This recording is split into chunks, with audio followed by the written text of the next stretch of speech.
ক্ষমতার অপব্যবহার করে প্রেসিডেন্ট ট্রাম্প মধ্যবর্তী নির্বাচনে প্রভাব বিস্তারের চেষ্টা করছেন বলে অভিযোগ করেছেন সিআইএর সাবেক ডিরেক্টর জন ব্রেনান। সোমবার এমএস নাউকে দেওয়া সাক্ষাৎকারে এই দাবি করেন তিনি। ব্রেনান অভিযোগ করেন, জাস্টিস ডিপার্টমেন্ট এবং কংগ্রেসে থাকা অনুগত ব্যক্তিদের ব্যবহার করে নিজের রাজনৈতিক স্বার্থ হাসিল করতে যাচ্ছেন ট্রাম্প। ডিএইচএসের সাবেক chief of staff Miles Taylor মনে করেন, ভোটারদের বিভ্রান্ত এবং নির্বাচনী প্রক্রিয়াকে প্রশ্নবিদ্ধ করতে এই কৌশল নেওয়া হয়েছে। 2020 সালের প্রেসিডেন্ট নির্বাচন নিয়ে তদন্তে হোয়াইট হাউসের নতুন একটি টাস্ক ফোর্স গঠনের কড়া সমালোচনা করেছেন বিশ্লেষকদের একাংশ।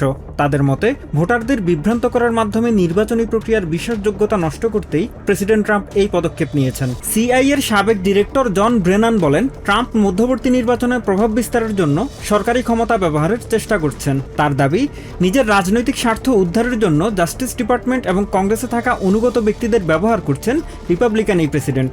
ব্রেনান বলেন, মধ্যবর্তী নির্বাচনে সেনেট ও কংগ্রেসের নিয়ন্ত্রণ হারানোর ভয়ে এই ধরনের পদক্ষেপ নিয়েছেন ট্রাম্প। একই সঙ্গে এটি ট্রাম্প প্রশাসনের অযোগ্যতা ঢাকার একটি কৌশল বলেও মনে করেন তিনি। ডিএইচএস এর সাবেক chief of staff Miles Taylor জানান, এখনও 2020 সালের নির্বাচনে নিজের পরাজয় মেনে নিতে পারছেন না বলেই এই ধরনের কর্মকাণ্ড করছেন ট্রাম্প। টেইলর মনে করেন, প্রেসিডেন্ট ট্রাম্প নির্বাচনী প্রক্রিয়াকে প্রশ্নবিদ্ধ করতেই এই ধরনের কৌশল নিয়েছেন। ট্রাম্পের এই পদক্ষেপকে গণতন্ত্রের জন্য হুমকি হিসেবে দেখছেন সাবেক Democratic congressman Sean Patrick Maloney. এই ষড়যন্ত্র রুখতে সব ভোটারকে ভোট দেওয়ার আহ্বান জানিয়েছেন Sean Maloney. Mahmudul Hasan, TVN 24 news desk. New York থেকে সম্প্রচারিত টিভিএন 24 টেলিভিশন বিশ্বজুড়ে বাঙালির কণ্ঠস্বর।